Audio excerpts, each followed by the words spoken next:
প্রত্যেক মুসলমানের আকাঙ্ক্ষা থাকবে প্রতিটা সেক্টরে আল্লাহ তাআলার বিধান চলবে।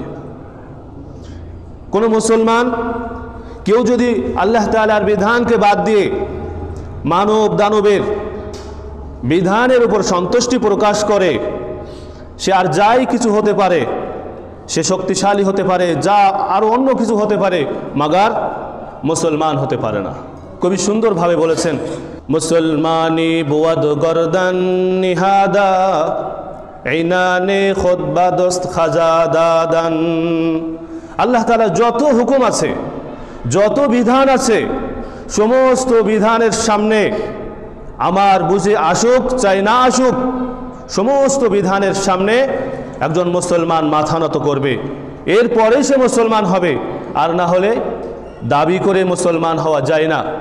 বংশীয় মুসলমান এটা তো গুনার ভিতরেই পড়ে না।